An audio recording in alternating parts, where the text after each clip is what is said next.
Realmente es una alegría que estemos reunidos a través de este medio y este día 1 de febrero del año 2021 vamos a iniciar esta clase de Derecho Procesal 2.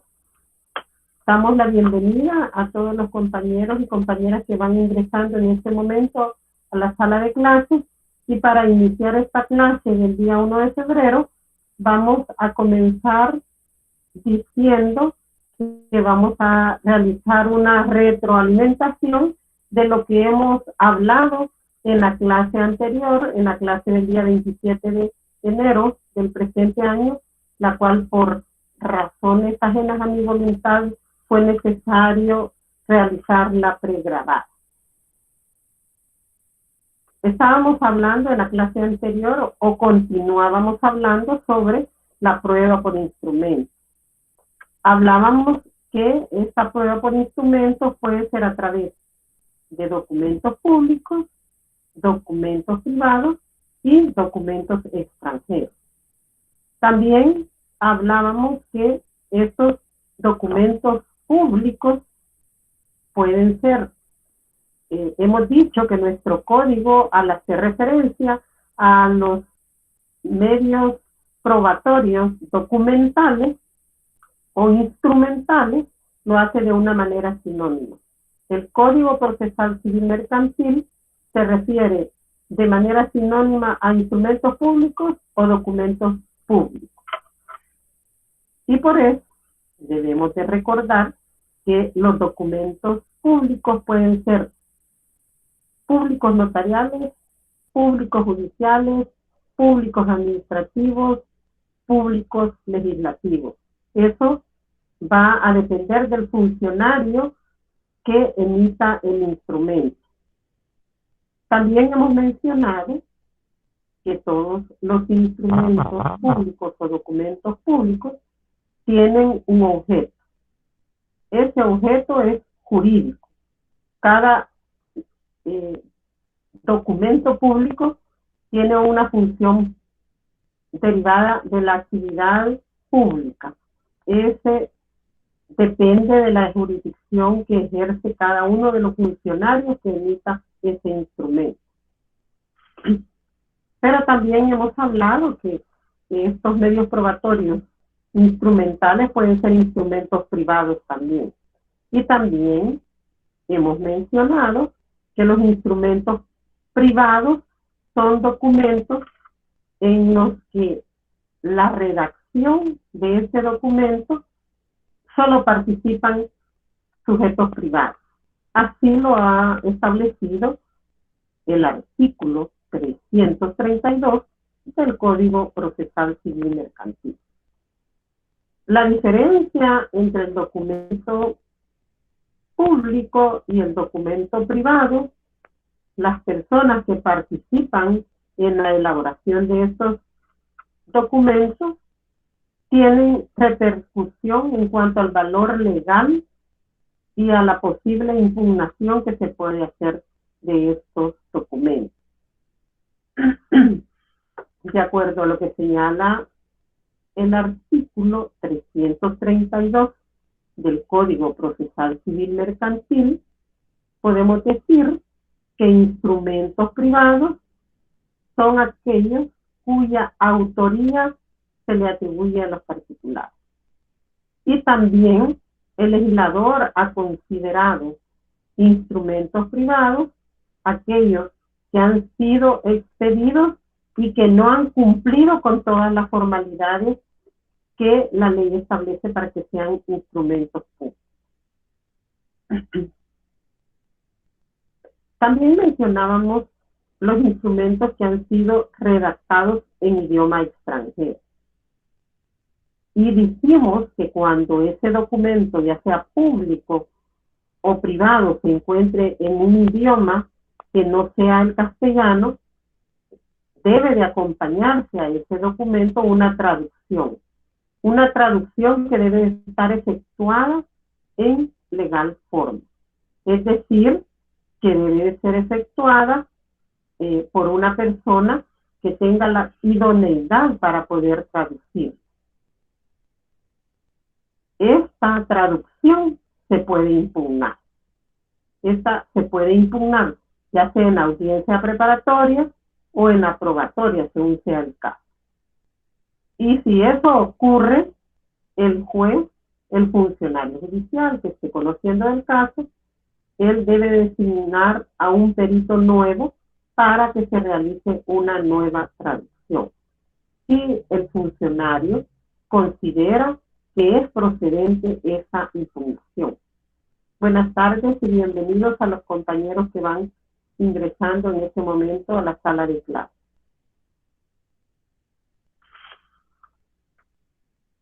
Los documentos públicos pueden impugnar. ¿Quién los puede impugnar? Los puede impugnar a la parte contra quien se ha presentado ese documento. La impugnación de un documento tiene que ver con el valor intrínseco del mismo, la relevancia que tiene en el proceso ese documento.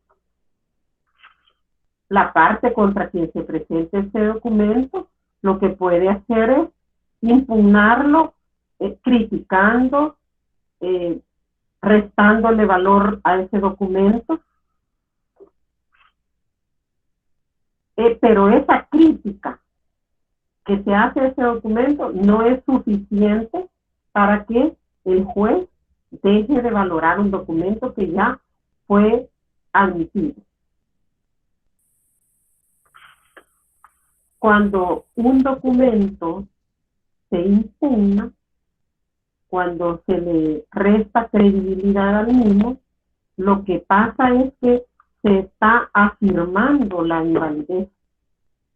Y se afirma que hay una invalidez de ese documento porque puede haber alguna alteración en ese documento o ha habido alguna manipulación de las partes, es decir, que ese documento es falso. Y la impugnación, que es un mecanismo legal que puede utilizar cualquiera de las partes contra las que se pueda haber presentado ese documento, lo que pretende la impugnación es excluir ese documento como prueba. Y eso es en razón de que hay una falsedad en el documento, que hay ilicitud en el documento. Por eso es necesario dejar claro que la simple crítica que puede hacer la parte a un documento no impide que el juez valore ese documento si ya fue admitido. Lo que tiene como mecanismo legal la parte es utilizar la impugnación del documento, que es afirmar la invalidez de ese documento, por ser un documento ilícito, por ser un documento falso. Esta impugnación que estamos mencionando, la parte que puede hacer uso de ella, la puede hacer por medio de dos alternativas. Hablábamos que puede hacerse a través de un proceso penal por atribuírsele la comisión del delito de falsedad material o falsedad ideológica, que son delitos que están contemplados en el Código Penal a partir del artículo 283, y estos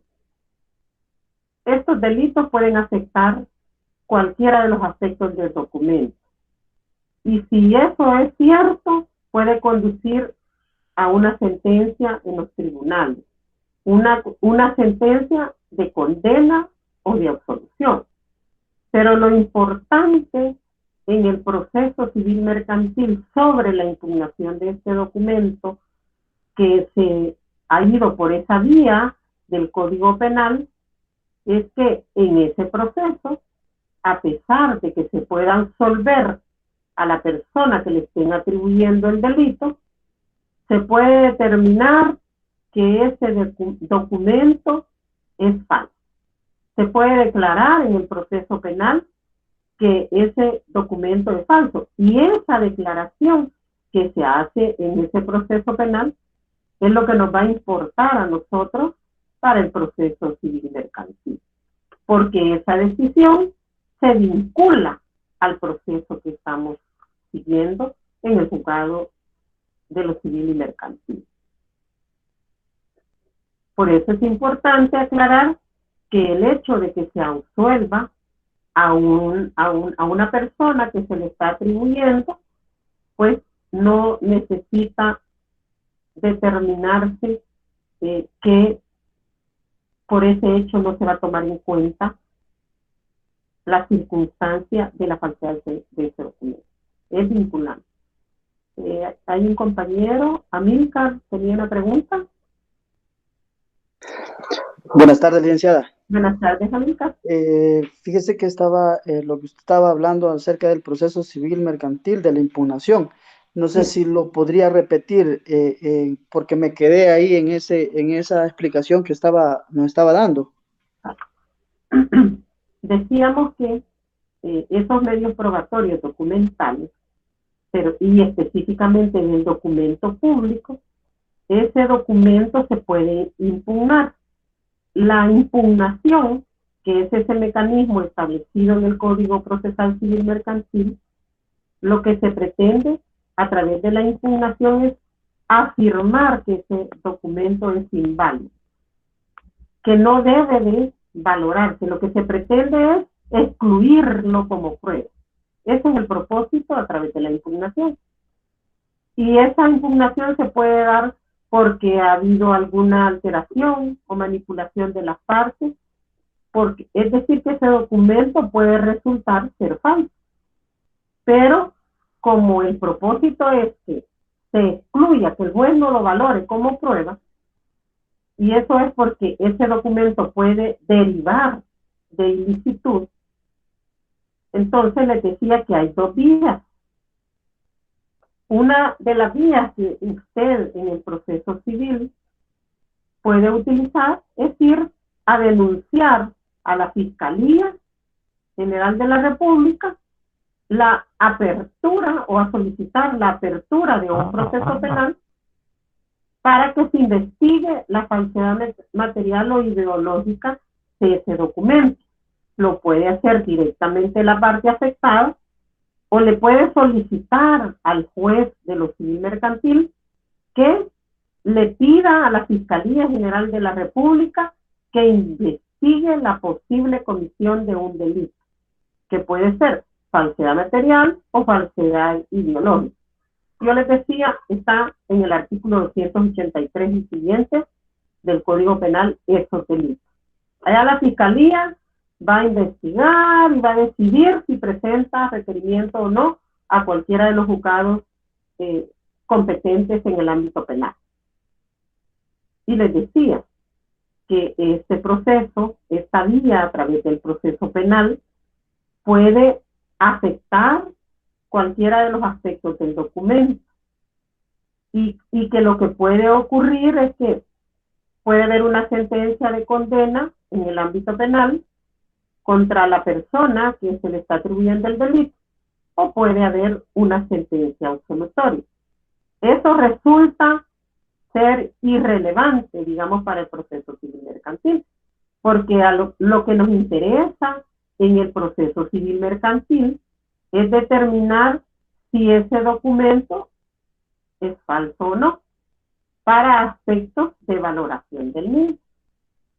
Entonces, aun cuando la sentencia sea absolutoria en el ámbito penal, pero si en esa sentencia se ha dicho que ese documento es falso, se declara la falsedad penal de ese documento. Esto sí es importante para el proceso civil mercantil, porque esa declaratoria de falsedad de ese documento nos vincula al juez civil mercantil, porque entonces, una vez declarado falso, el juez tiene la obligación de excluir ese medio probatorio. Hay un compañero que tiene una pregunta. Licenciada, entonces lo que viene a hacer en el proceso penal es reafirmar que el documento es falso. digamos lo que es una vía. Digamos lo que es una vía, porque... Una vía para reafirmarlo. Para declararlo. Para declararlo. Okay. Porque nos estamos refiriendo a un documento que nos lo presentaron en el proceso civil mercantil. Y entonces, la parte a quien ese documento le afecta tiene dos vías alternativas. Una que es pedirle al juez de lo civil mercantil: señor juez, ese documento es falso y allí existe la probabilidad del cometimiento de un hecho delictivo. Y usted, señor juez de lo civil mercantil, no es competente para conocer de los delitos. Usted tiene que hacer de conocimiento de la Fiscalía General de la República para que la Fiscalía investigue si hay un delito. Lo que va a ocurrir con el proceso civil mercantil, que se va a dar lo que nosotros conocemos en el Código Procesal Civil Mercantil como prejudicialidad penal. Se va a tener que suspender este proceso civil mercantil mientras no se determina en el ámbito penal que ese documento es falso. Entonces, esa es una vía. Entonces, todavía aquí en el ámbito civil mercantil no hemos dicho si es falso ese documento. Entonces, el mecanismo es ese. Y allá el proceso penal puede terminar incluso con una sentencia absolutoria. Pero les decía que en el proceso penal, aunque haya una sentencia absolutoria, lo relevante va a ser si ese proceso penal dijo que ese documento era falso. Si lo dijo así, entonces, como usted decía, va a confirmar la falsedad del documento y el juez civil mercantil, una vez que haya resuelto esa situación en el ámbito penal, va a tener que resolver la exclusión de ese documento como medio probatorio. Una vez que se haya tenido constancia de que haya actuaciones penales en la investigación de la falsedad de ese documento, entonces debe de resolverse conforme al artículo 48 sobre la prejudicialidad. No sé si dejé claro allí o siempre seguimos con la inquietud. Licenciado, entonces, en ese sentido se reivindica el derecho, entonces. Sí, allí digamos que esa declaratoria de falsedad va en beneficio de la parte contra quien se estaba presentando ese documento. Pero acuérdense que ese solo es un medio probatorio. Ese es un medio probatorio porque al final el haberse declarado falso ese documento, probablemente si ese era, digamos, el documento relevante, podrá dar pie a una improponibilidad sobrevenida o a una sentencia desestimatoria. Porque al final ustedes van a ir comprendiendo que cuando veamos el tema de la sentencia, vamos a ver que el juez tiene que valorar todos los medios probatorios que se le hayan propuesto y hayan emitido. Es también la otra vía que se tiene para la impugnación del documento es el mismo proceso civil mercantil. Mercedes tenía una inquietud. Sí, licenciada. En este caso, estamos en un proceso civil y mercantil. Entonces, si yo inicio un proceso penal, voy y pongo la denuncia acerca de la falsedad del documento. O sea, mi pregunta es esta: ¿se paraliza el proceso civil mientras lo penal da la resolución de mi denuncia? Sí, es necesario que primero se dé las resultas en el derecho penal. Lo que ocurre es que si usted parte, va directamente a poner la denuncia, usted debe de presentarle una constancia que usted ya tiene el trámite penal al juez o en audiencia promover un incidente en la audiencia probatoria o en la misma audiencia preparatoria, depende del caso, usted puede pedirle al juez informarle que usted ha iniciado un proceso penal, y entonces lo que ocurre en la práctica es que el juez interrumpe la audiencia para pedir un informe a la fiscalía para saber cuál es el resultado de esa investigación, si se ha presentado un requerimiento a algún juzgado competente. Porque una vez se ha iniciado el proceso penal, entonces habrá que esperar qué es lo que pasa.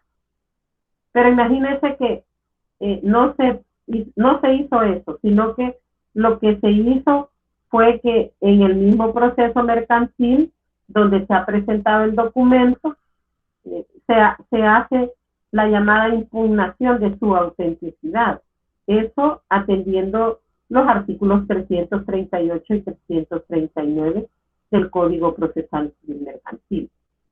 Entonces, es aquí, en este proceso civil mercantil, donde se va a determinar si es auténtico o no ese documento, si se le va a restar credibilidad, si se va a excluir de la valoración probatoria, lo cual en el proceso, una vez se inicia el proceso penal, como mencionaba, tenemos que hacer un alto en este proceso civil mercantil y hay que esperar que se resuelva primero en el ámbito penal para continuar con el proceso. Licenciada, disculpe. Dígame, amiga. Pero siempre y cuando se partan de las dos alternativas que usted ya nos dio, ¿vea? Sí. Que es pues atribuirse la falsedad material y ideológica. Sí. Partiendo de ahí se puede llevar penalmente. Allí va a ser decisión, depende de las circunstancias del caso. Ajá. Depende de las circunstancias del caso, porque si usted lo que está impugnando es la autenticidad, lo que se está impugnando es la falsedad, si lo que se está impugnando es la falsedad material del documento, no la ideológica, porque si lo que se está impugnando es la falsedad ideológica, necesariamente tiene que dilucidarse a través de la vía penal. Pero si hablamos de documentos públicos, digamos que podría tratarse de un documento que se hace pasar por verdadero, o pudiera ser que si se esté únicamente, digamos, cuestionando la firma, la falsedad de la firma, o la alteración en el texto, porque hay también sellos estampados en el documento público. Entonces, pero si lo que se está impugnando es lo ideológico de ese documento, cuando nos referimos a falsedad ideológica, nos estamos refiriendo que el documento refleje afirmaciones sobre datos, sucesos o actos jurídicos que nunca se produjeron en la realidad, o sabiendas de que no son ciertos, por quien nos está suscribiendo permite ese documento, lo firma, a pesar de que lo que se ha plasmado no es cierto. Entonces, cuando es la falsedad ideológica, no se permite la impugnación a través de la vía civil mercantil para que se invalide ese documento, sino que tiene que ser necesariamente a través de la vía penal. Y entonces hay que esperar la sentencia en el orden penal para que así lo declare. Pero si lo que se está impugnando es la falsedad por la firma, digamos que se está diciendo que no lo ha firmado la persona que ha firmado ese documento, o que se ha alterado el contenido de ese documento, no es que se incorporó información que no es cierta, sino que se borró y se le puso otra información. O también los sellos también pueden estar alterados. Cuando solo es la falsedad material a que se está impugnando se puede hacer a través de la vía civil, pero cuando se está impugnando a través de la falsedad ideológica, tiene necesariamente que ser a través de la vía penal. Y obviamente, a través de la vía penal pueden impugnarse las dos, la material y la ideológica.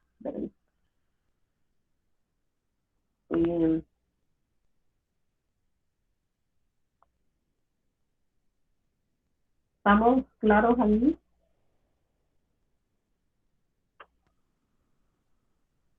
Sí, licenciada, muchas gracias.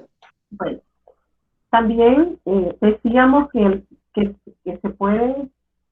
¿Alguien tenía otra inquietud? No, muchas gracias, Lick. Solamente. También decíamos que la otra vía es a través. Dígame. Perdón, y en el tema de la prejudicialidad, en este caso, para que el juez pueda decretarla y suspender, por decirlo así, el proceso en materia, ya sea civil o mercantil, esta existencia del proceso penal va a comenzar desde la presentación del requerimiento o desde la interposición de alguna denuncia o el comienzo de las investigaciones. Vámonos, démosle lectura al artículo 48. Démosle lectura, por favor.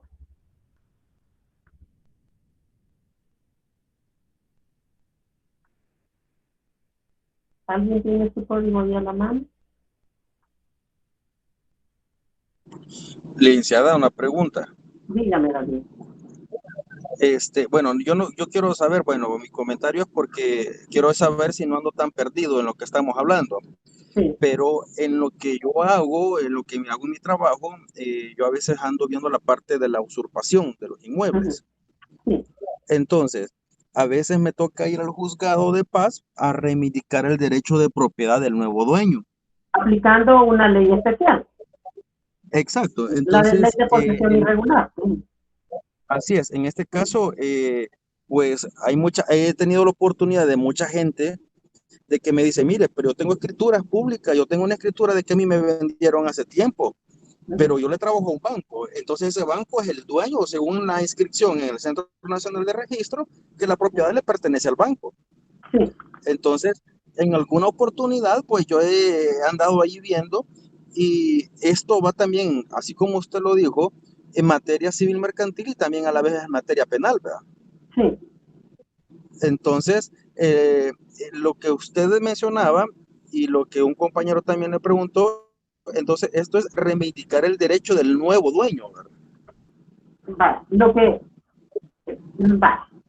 Quizás nos vamos a apartar un poquito del reivindicatorio, vayámonos a cualquier proceso. Ajá. Como estamos hablando de medios probatorios, porque todas estas clases están relacionadas a los medios probatorios, porque esto es como bien importante para todos los procesos, porque los medios probatorios se utilizan en cualquier proceso que se pueda iniciar, indiferentemente de la pretensión que se tenga. Si el medio probatorio resulta ser idóneo para eso, usted va a ocupar eso. Si nos vamos hoy regresemos al reivindicatorio.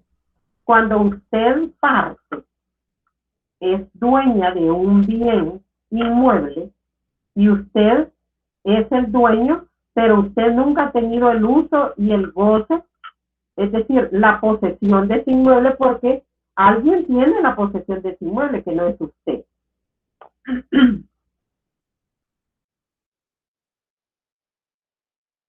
Perdón. Y su derecho de propiedad incluye uso, goce y disponibilidad jurídica del bien. Pero usted solo tiene su escritura inscrita en el registro.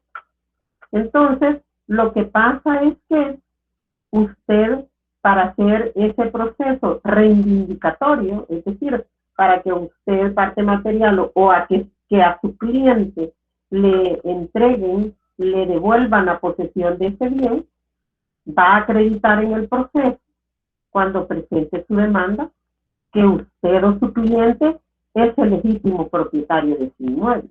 ¿Y cómo lo va a acreditar? Con una escritura pública de compraventa a su favor que está debidamente inscrita en el registro de la propiedad. así lo acredita. Entonces, ese es un documento que lo va a presentar con la demanda. ¿Qué debe de acreditar además? Debe de acreditar que usted, propietario, no se encuentra en posesión del inmueble. ¿Y eso cómo lo puede acreditar? Lo puede acreditar con el medio probatorio reconocimiento judicial. El reconocimiento judicial es, el juez se traslada donde está el bien y va a través del reconocimiento determina quién se encuentra en posesión del inmueble. Puede también acreditarlo mediante testigos. Usted, de acuerdo a su estrategia, va a determinar cuáles son los medios probatorios de los cuales se va a hacer valer. Pero llevémoslo a la impugnación de ese instrumento que usted ha presentado como para acreditar su propiedad. Y entonces, vamos a... perdón. Hola. Licenciada, y sí, yo le comprendo muy bien, y en la parte bueno, el tercero, digamos, el que digamos que tiene la documentación y el banco, digamos en este caso, ¿verdad? Está el banco que es el dueño de la propiedad, a quien está inscrita la propiedad, pero a quien le vendieron presentan un recurso porque ellos quieren en un momento que no les quiten la propiedad, ese recurso que ellos presentan ante un juez y el banco vende eso, entonces el recurso que presenta esta persona queda sin validez. Mire, yo quería llevar este caso de impugnación. Lo que pasa es que no sé si me estoy saliendo del tema, pero es una No, porque su tema, su tema lo estoy relacionando con el tema de la clase. Okay. Eso es lo que estoy haciendo. Sí. Lo que yo quiero, vaya, el banco tiene una escritura inscrita, pero usted encontró a alguien que le presentó otra escritura que dice que le compró a una persona. Para empezar, ahí es la falsedad material. Entonces, primero es un tema de valoración, que el juez tiene que valorar. Claro. ¿Por qué? Porque va a verificar si esa escritura que tiene esa persona que ha presentado, si el que lo vendió era el legítimo propietario. Porque si no es el legítimo propietario, ese documento es falso, adolece de nulidad, porque no hay consentimiento de quién es el propietario. Entonces, él puede tener un documento y muy probablemente lo va a querer hacer valer, pero va a ser un tema en que el juez a quien se lo presente lo va a tener que valorar para, en este caso, tomarlo en cuenta, decir que realmente él acredita un derecho o para reivindicar el derecho del banco. Licenciada. Para firmarlo, diga. Vamos a ver. Sí, con respecto al tema que dijo el compañero David Omar. Sí. Fíjese que hay un edificio que la alcaldía de San Salvador fue a meter unos vendedores, digamos, ¿verdad? Entonces, ahora bien, cuando el dueño apareció del inmueble, es casi similar el caso que le manifestó el compañero. Sí. ¿Vea? Al momento de que el dueño del edificio fue a decirle a las personas que él va a remodelar la estructura, ¿verdad? Ellos dijeron que la alcaldía les había autorizado a que permanecieran ahí. Habían unos impuestos pendientes de $18,000 del inmueble. Ese dinero ya se pagó a la alcaldía. Ahora bien, resulta que la alcaldía no quiere dar como el aval para poder sacar a esas personas del inmueble. En ese caso, licenciada, tiene que ser, digamos, llevar el proceso normal ante un juez de paz o ante un juez de lo civil para que él podría hacer el reconocimiento judicial que usted acaba de mencionar. Mire, lo que pasa es que hay un tema que tiene que analizarse, depende del caso, en relación a qué ley debe de aplicarse a esa circunstancia.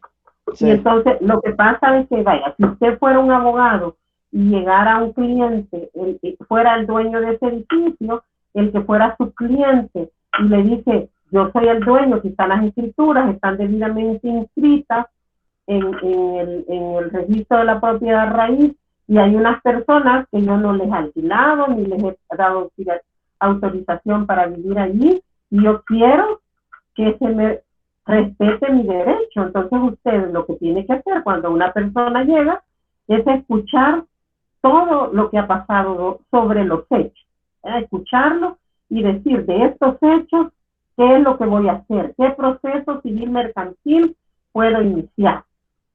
Yo, sin conocer mayores detalles, le pudiera decir que pudiera iniciar un proceso reivindicatorio, porque usted me está diciendo que alguien que no estaba autorizado les permitió les ha autorizado a unas personas estar en ese lugar. Entonces él tiene un derecho a propiedad que lo puede hacer efectivo a través de un proceso civil mercantil, que habrá que ver tema de prueba, que habrá que ver muchas cosas. Pudiera ejercer una acción reivindicatoria en ese tema. Pero retornando a nuestro tema, podemos decir que cualquier medio probatorio que puedan utilizar. Gracias, licenciada. Lo que puedan utilizar para ese proceso que pueda iniciar, que puede ser un reivindicatorio, que puede ser uno de aplicación de esa ley de aplicación, que es una ley especial que se aplica en las reglas civiles, también en el tema de prueba, para cuando hay personas que de manera, digamos, violenta se van a posesionar de inmuebles, sin ninguna justificante. Entonces pueden utilizar cualquier medio de prueba de esto, pero si se presentan documentos también se pueden impugnar, ¿ya? Y esa impugnación es a través de esas vías, que pueden ser la vía penal o la vía civil. Y en ese caso se puede ocupar esta ley que es de la posesión regular de los muebles, de los bienes inmuebles. ¿Cuál? ¿En el último caso? Sí, en este último caso, del edificio. Fíjese que habría que ver la ley, porque la ley define cuándo es que hay una invasión, porque la ley habla de invasión, y el problema es que si unas autoridades digamos que pudiera tener alguna justificante, porque la persona no se podría entender, depende de la valoración de cómo han ocurrido las cosas, si ha habido una invasión. Entonces habría que ver la ley especial si está en esas circunstancias, que ese es el trámite más rápido, que se presenta a un juzgado de paz, porque el juzgado de paz es el competente para la aplicación de esa ley. Pero en todo caso, si el juzgado de paz me dijera, mire, este no es un caso de aplicación de esta ley, entonces usted puede iniciar el proceso reivindicatorio, ¿ya?, en el juzgado civil mercantil competente. Entonces, les decía yo también que la falsedad ideológica tiene que ser necesariamente a través del proceso penal, ¿ya?, y hay que esperar. Pero yo le estaba pidiendo a un compañero que le diera lectura al artículo 48 del Código Procesal Civil Mercantil. De acuerdo, licenciada, yo lo voy a leer. Vaya, gracias. Dice, prejudicialidad, artículo 48. Cuando en un proceso civil o mercantil se pongan de manifiesto un hecho que tenga apariencia de delito o de falta, que diere lugar a la acción penal, el respectivo tribunal, mediante resolución, lo pondrá en conocimiento del fiscal general de la República por si hubiere lugar al ejercicio de dicha acción. Inciso 2, lo leo todo, licenciada. Sí, por favor. Bye.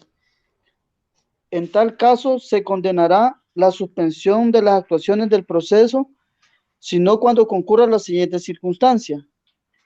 Ordinal 1 dice, que se acredite la existencia de causa penal en la que se estén investigando como hechos de apariencia delictiva, algunos de los que fundamenten las pretensiones de las partes en el respectivo proceso.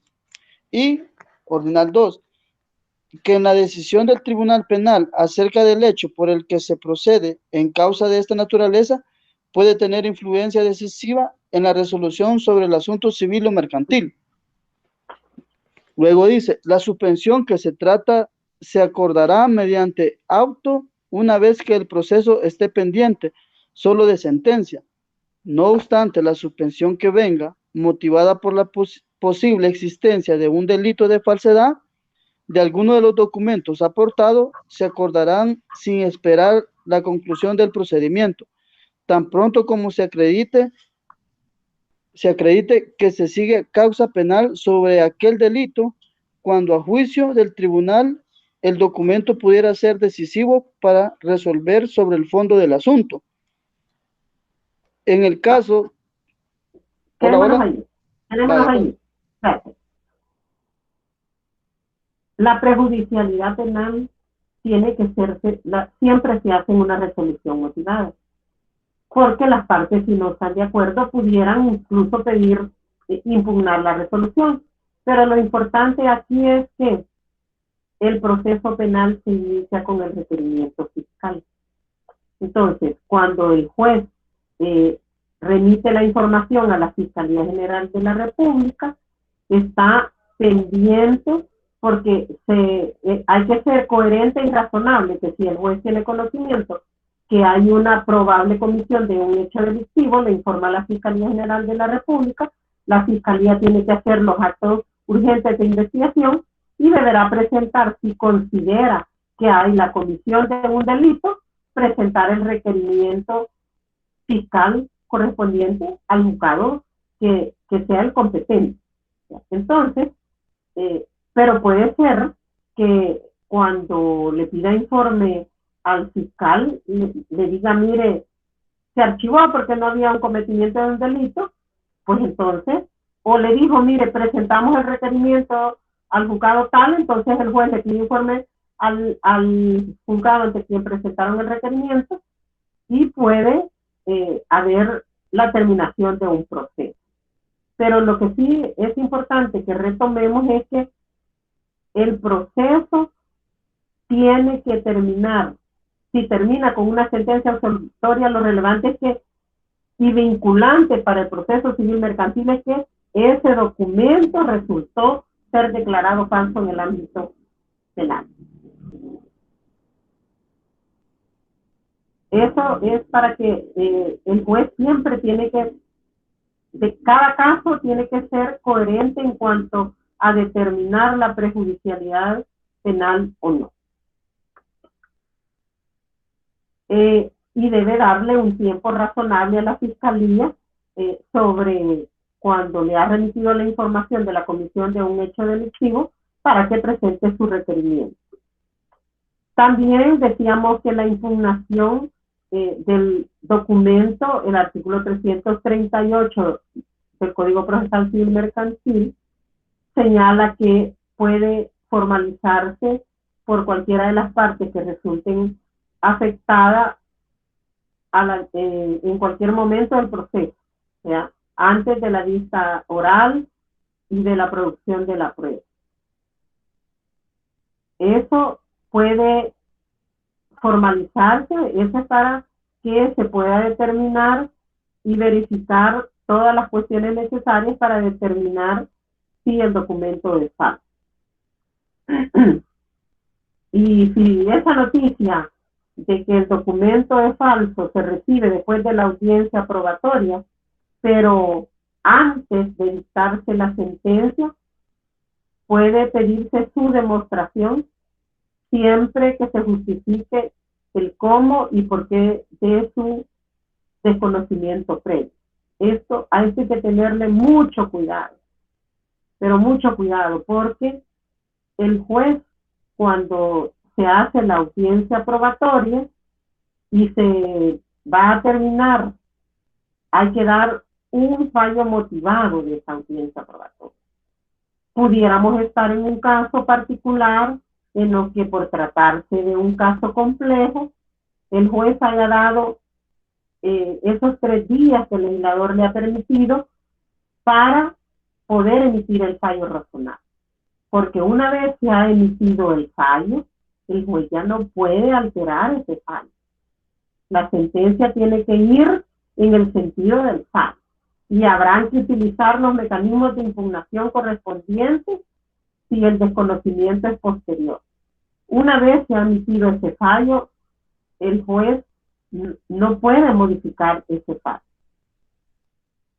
La verificación de la autenticidad del documento se lleva a cabo a través de dos métodos. El artículo 339 del Código Procesal Civil Mercantil señala que se aplican en orden subsidiario. En primer lugar, siempre que sea posible, se va a comparar o cotejar el documento público que se está cuestionando con el original que está depositado en la escritura matriz. ¿A dónde está esa escritura matriz? Esa está en la sección de notariado. Y si se trata de otro documento, en el registro público donde esté el documento. El artículo 339 señala que va a ser el funcionario judicial el que se va a presentar a la comparación a donde se esté el documento. Eso es lo que doctrinariamente hemos conocido y anteriormente en el Código de Procedimientos Civiles, que es la famosa compulsa.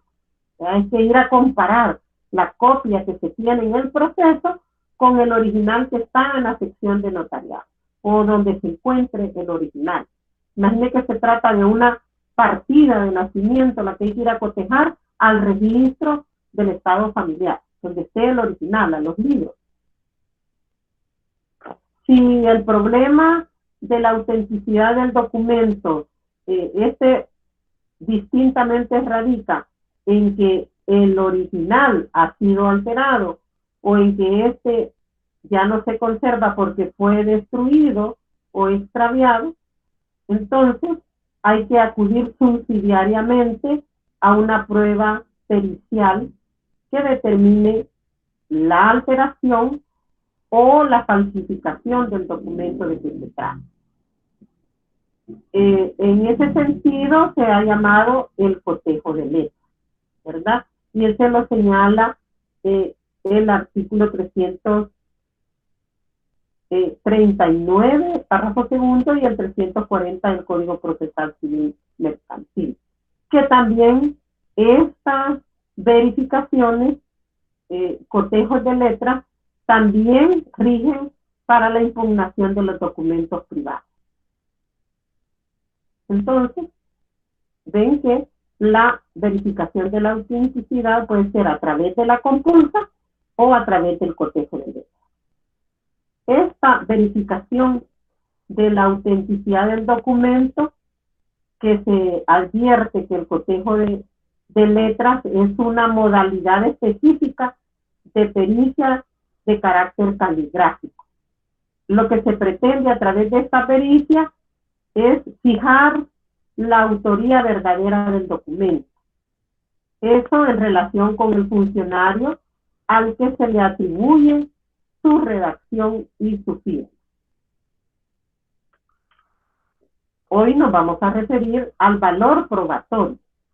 Dentro del tema de los documentos públicos, el valor como prueba se distingue en 4 posibilidades distintas. Hay hechos percibidos por el funcionario o el fedatario público. A eso se refiere el artículo 341 del Código Procesal Civil Mercantil. El artículo 341 establece: los instrumentos públicos constituirán prueba fehaciente de los hechos, actos o estados de cosas que documenten, de la fecha y personas que intervienen el mismo, así como del fedatario o funcionario que lo expide. Es decir, que se le confiere una presunción de veracidad a este documento público. Harán prueba fehaciente, dice el artículo. Harán prueba fehaciente es un resabio de que harán prueba tasada. El hecho que recoja ese documento sobre el restante de medios probatorios, el documento público tiene un valor tasado. Hay hechos, es obviamente que siempre que no son impugnados, ¿verdad? Por eso es que el documento que no ha sido impugnado tiene un valor probatorio, como se los he mencionado.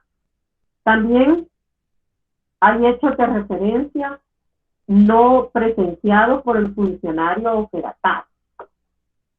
Nos referimos anteriormente a hechos que son perseguidos por el funcionario. Ustedes habrán en algún momento leído alguna escritura pública que dice ante mí y por mí. Eso significa que el funcionario ante quien se otorga también es percibido los hechos.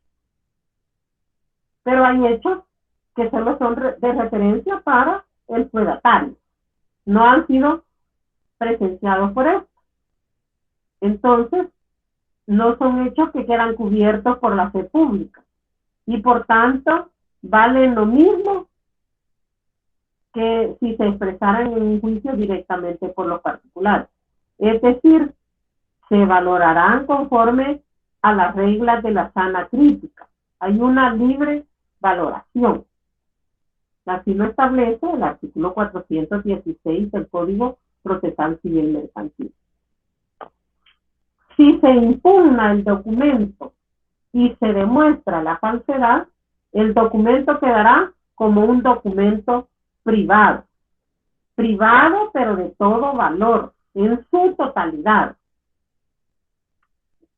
En el caso de que hay una porción que ha sido declarada falsa, el resto se va a sujetar a la valoración, a la regla, ya sea tasada o a las reglas de la sana crítica.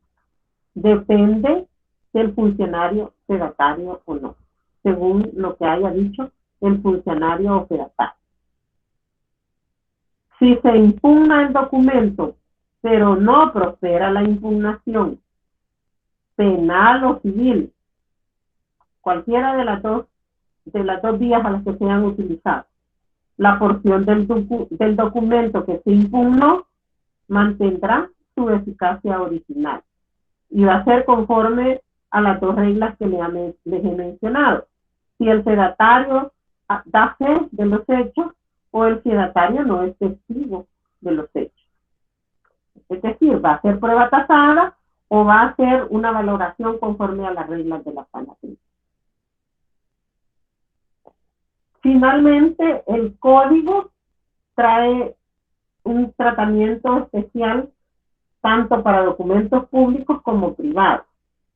En el caso de los documentos deteriorados, el artículo 342 del Código Procesal Civil Mercantil dispone que los documentos rotos, quemados, raspados o deteriorados en su parte sustancial carecerán de efecto en cuanto ese deterioro impide al documento prestar su función natural, es decir, enseñar la información que contenía. Eso es tanto para documentos públicos como para privados. Si el grado de deterioro de estos documentos no es tan avanzado que impida leerlo y su sentido no se ve afectado por el deterioro, entonces va a poderse valorar conforme a las reglas que a su vez le corresponden según se trate, de un documento público o de un documento privado.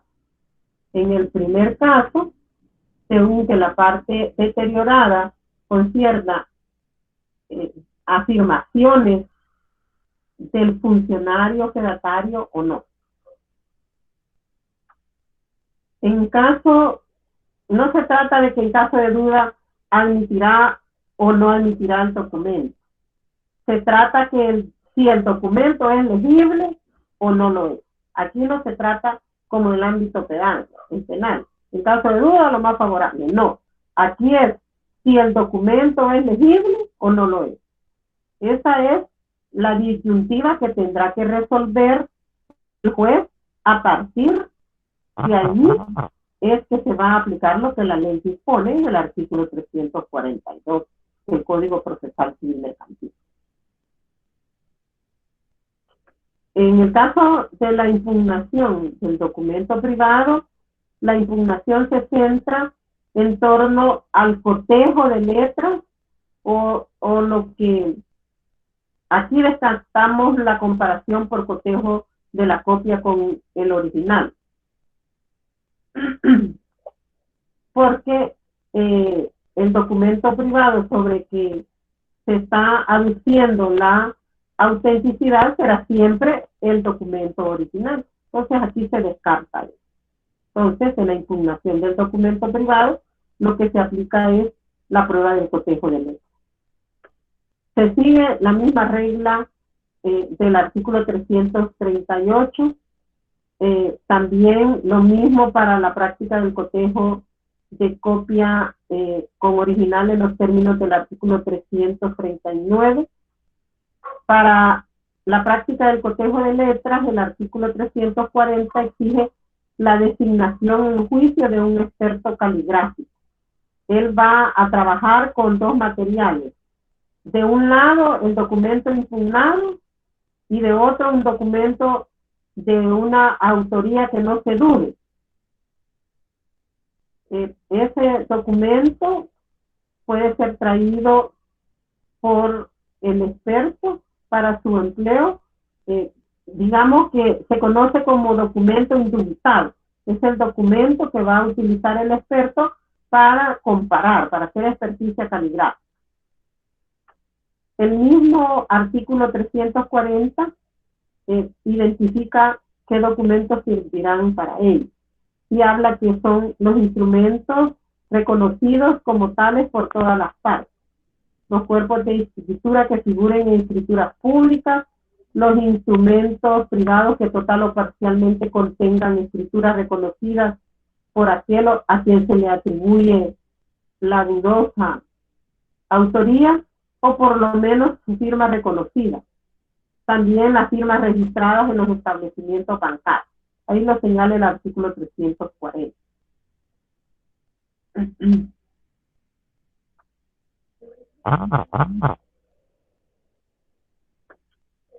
También hay una circunstancia que establece el artículo 340, inciso final del Código Procesal Civil Mercantil, en relación a que cuando hay falta de colaboración del sujeto, la negativa a formar parte de este nuevo cuerpo de escritura tendrá por efecto que se tenga por reconocido el instrumento impugnado.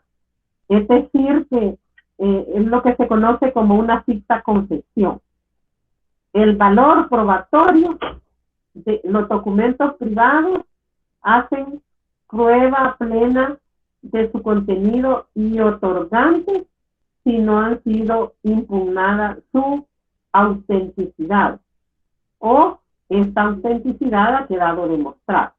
Aquí es importante precisar que cuando se hable que hacen prueba plena de su contenido no equivale en absoluta a la prueba tasada, ni tampoco un valor equivalente a un documento público en cuanto a las afirmaciones que constan en un documento público que han sido pues también percibidas por el fedatario. No se trata de eso. Cuando el documento ha sido impugnado y la impugnación prospera, es decir, que convenza al juez de la falsedad, es evidente que la porción que se declare falsa quedará inutilizada para ser empleada en el juicio. Y si hay algo que se salve de ese documento, entonces se va a valorar conforme a las reglas de la sana crítica. El artículo 341 del Código Procesal Civil Mercantil establece que si no se demuestra la falsedad tras la impugnación, pues los instrumentos se valorarán conforme a las reglas de la sana crítica. Indirectamente lo que aquí se dice viene a confirmar lo que antes les he indicado. Es decir, que el documento no tiene el valor de prueba tasada, sino que tiene que valorarse de conformidad con las reglas de la sana crítica.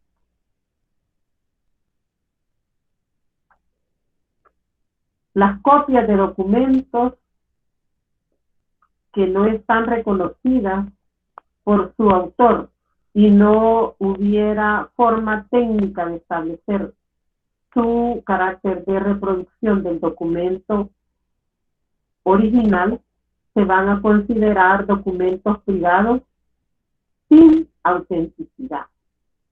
No por ello van a carecer de valor probatorio, sino que van a tener una valoración de conformidad con las reglas de la sana crítica, con arreglo a lo que establece el artículo 341 del Código Procesal Civil Mercantil. Si la copia simple puede ser cotejada con el original y coinciden, obviamente van a tener su mismo valor.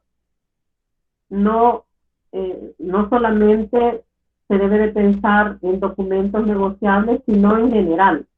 Copias de formatos, escritos, noticias de prensa, etc. Eso es en cuanto a los medios probatorios documentales, pero ahora vamos a hablar, si no tienen alguna inquietud en este momento sobre la impugnación de los documentos a los que me he referido hasta este momento, vamos a hablar un poco sobre la declaración de parte, que es otro medio probatorio. ¿Tienen alguna pregunta, jóvenes?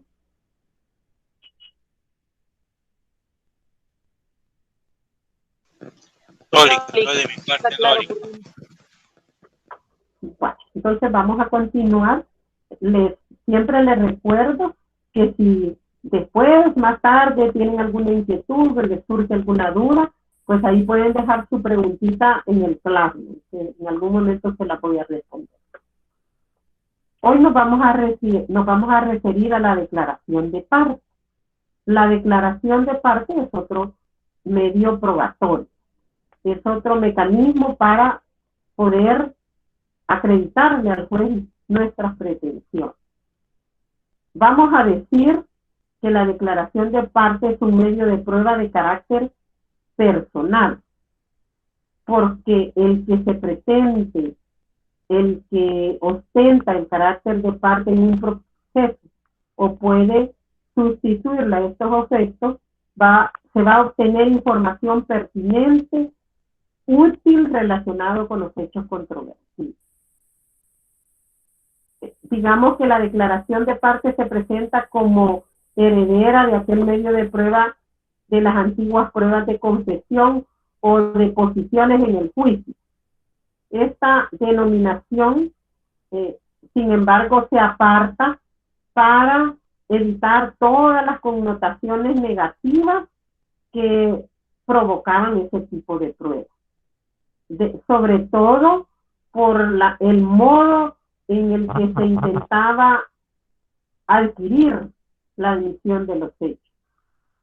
En este caso, incluso mediante coacciones, torturas, aunque con menos frecuencia en el proceso civil, ¿verdad? Pero sí en la historia de las confesiones y de los llamados pliegos de posiciones en el ámbito laboral han tenido algunas connotaciones negativas. Las apartamos de esta porque en el caso de la aclaración de parte, todo eso no tiene cabida en el proceso moderno, en el proceso civil mercantil, que es pleno de garantía, ¿verdad? Que están reguladas en el Código Procesal Civil Mercantil. En la declaración de parte, lo que se hace es pedir el interrogatorio del contrario. Si es la parte demandante, sería pedir la declaración de la parte demandada. Y si fuera la parte demandada la que estaría pidiendo la declaración de parte, sería la declaración de la parte demandada. Es decir, que sea actor o sea demandado, lo que se está tratando es de que reconozca determinados hechos que le son desfavorables y que precisamente por admitir su existencia se toma como expresión de veracidad. El artículo 344 del Código Procesal Civil Mercantil también permite solicitar a cada litigante ser oído a través, para entendernos, de un autointerrogatorio de su abogado, sin perjuicio del derecho de réplica que tendría la parte contraria. Y allí lo mencionan como declaración de propia parte. Se dice que es como que cuando se oferta es la última oportunidad que tiene la parte de que le escuche el juez sus argumentos.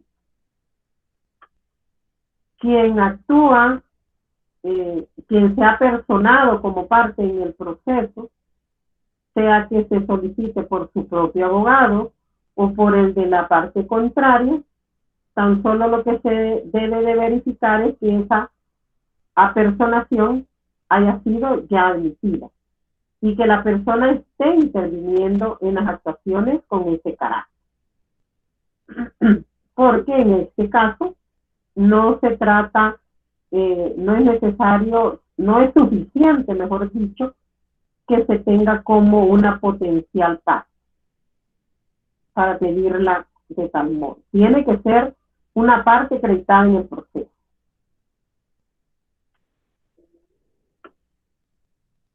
El artículo 345 sí también señala que se puede solicitar el interrogatorio de la futura parte, de quien potencialmente pudiera ser su contraparte en un proceso. Esta posibilidad únicamente tiene sentido en el contexto de la solicitud de prueba anticipada, es decir, anterior a entablarse la demanda. Eso lo podemos relacionar con el artículo 328 del Código Procesal Civil Mercantil, porque solo de esa manera puede entenderse la alusión a contraparte potencial. El artículo 345 lo que hace es aclarar, aunque no era inconcluso, pues, porque se deduce del mismo artículo 327 que cabe también la declaración de parte con tal anticipo. También se puede pedir la declaración del representante de la parte, aunque el interrogatorio versa casi siempre sobre hechos personales, conocidos y vividos del declarante. Y a pesar de que, lógicamente, quien actúa en representación de otro no puede confundirse con este último, el código, sin embargo, establece o hable la posibilidad en el artículo 246 de pedir no como prueba testifical, sino como declaración de paz. El interrogatorio de aquel tercero, que siendo representante legal del actor o del demandado, puede tener conocimiento directo de los hechos. Y además, quien es la parte no puede hacerlo por razones que no le son imputadas. Esta prueba se va a practicar oralmente en la sede del órgano judicial, dentro de la audiencia probatoria que se ha señalado. El interrogatorio, hay una excepción en el que se puede acordar el interrogatorio domiciliario por enfermedad o cualquier imposibilidad justificada del sujeto de trasladarse al tribunal. Esto lo permite el artículo 352 del Código Procesal Civil Mercantil. En este caso deberá notificarse previamente a todas las partes y a sus abogados para que puedan asistir al acto en el lugar donde se encuentre la persona. Esa es la excepción. El artículo 352 del Código Procesal Civil añade que la comparecencia de alguna de dichas partes, pues, eso hay una excepción. Si la comparecencia puede derivar en perjuicios graves, con lo que el interrogatorio se va a formular por escrito. Esos perjuicios graves parecen aludir a un peligro para la salud psíquica del declarante ante la presencia de su contrario, o bien por la probable alteración del orden derivado de la actitud de una u otra parte. Estas circunstancias hay que verlas con lupa, ¿ya? Tiene que fundamentarse y argumentar. No obstante, la supresión del interrogatorio oral siempre es predominante. Y esta limitación de la defensa, porque va a haber una falta de contrainterrogatorio, el juez debe aplicar esta limitación de manera restrictiva. Y ahora hay muchos mecanismos que el funcionario judicial puede ser creativo a fin de no violentar ese derecho de defensa. El juez, conforme vaya formulando cada pregunta, siempre tiene esa facultad y deber de control de pertinencia, utilidad y licitud de esas preguntas. El juez va a rechazar en consecuencia todas las preguntas que incumplan con esos requisitos de pertinencia, utilidad y licitud. También rechazará las que puedan generar falta de entendimiento. Es decir, que la persona a quien van dirigidas no pueden ser entendibles porque no hay claridad y precisión, o porque tengan valoraciones, sugestiones, calificaciones o cualquier otra clase de indicaciones o comentarios que pueda dirigir la contestación. La parte que está interrogada puede objetar el contenido de las preguntas que le dirigía su contrato. El artículo 408 del Código Procesal Civil Mercantil establece que se pueden objetar si son impertinentes, sugestivas, repetitivas, capciosas, compuestas, especulativas o ambiguas, o da por sentado hechos aún no probados, sin perjuicio de que puedan ser interpuestas otras objeciones. En la práctica, pues yo no he visto ningún caso que una parte, digamos el representante procesal de la parte, esté siendo interrogado y quien normalmente tiene que haber otro abogado ejerciendo la representación procesal, porque no puede autointerrogarse él mismo. Ya no voy a hacer yo misma la pregunta. Tiene que haber dentro de la parte procesal otro abogado que le dirija las preguntas, porque la parte material obviamente no va a poder dirigir el interrogatorio.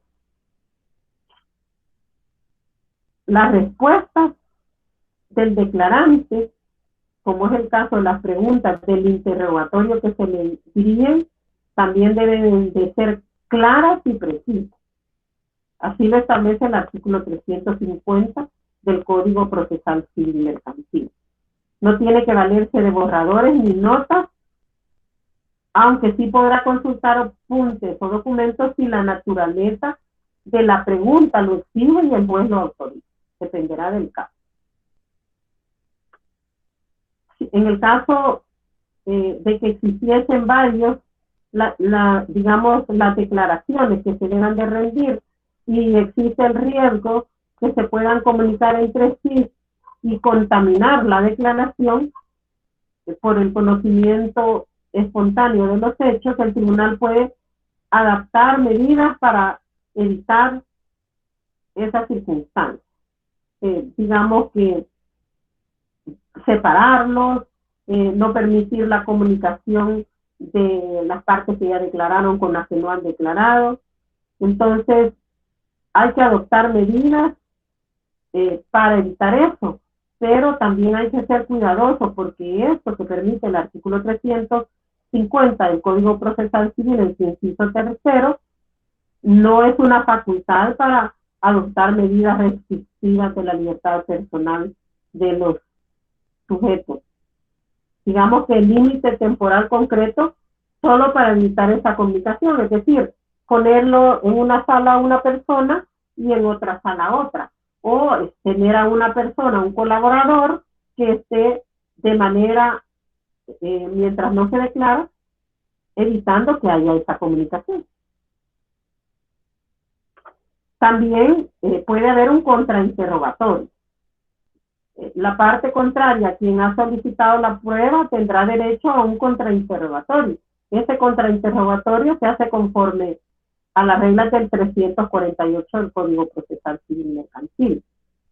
Es decir, conforme a las reglas de la prueba de testigo, lo que implica que es una formulación oral, la posibilidad de una réplica por la parte proponente, luego un segundo contrainterrogatorio por la parte contraria,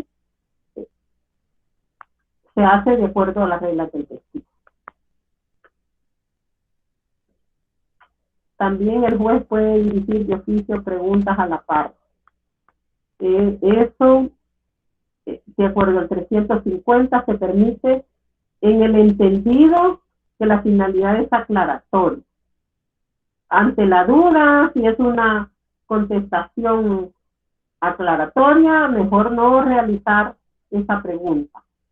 Les decía yo que el papel del abogado de las partes es que debe dejar claro todo. El abogado interrogante es el que debe de ayudar con esa parte para evitar que el funcionario judicial se aparte de la imparcialidad obligada. También, en cuanto a la valoración de la declaración de parte, hay, en cuanto a la afirmación de hechos perjudiciales y personales, el juez o tribunal puede considerar como ciertos los hechos que una parte haya reconocido en la contestación al interrogatorio. Si en ellos hubiere intervenido personalmente, siempre que ese reconocimiento no se oponga al resultado de las otras pruebas. Luego, en lo demás, el resultado de la declaración se apreciará conforme a las reglas de la sana crítica.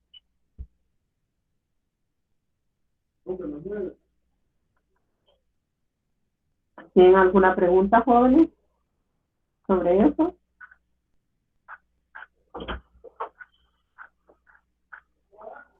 No, todo bien. Estamos siempre en cuanto a la valoración de la declaración de parte, el artículo 353 señala que el juez o tribunal puede considerar como cierto los hechos. Y esta expresión de la ley, algunos recomiendan no tomarla como sinónimo de mera facultad, sino como un deber. eso quiero que les quede presente. En la siguiente clase vamos a continuar con el tema de la valoración sobre la declaración de parte y vamos a hablar sobre el medio probatorio testificar. Vamos a quedarnos entonces en esta clase. Agradezco su atención. Si tienen alguna inquietud, la pueden dejar en el Classroom y ahí les he dejado de manera, digamos, anticipada las presentaciones de lo que vamos a continuar hablando sobre los medios probatorios en la próxima clase.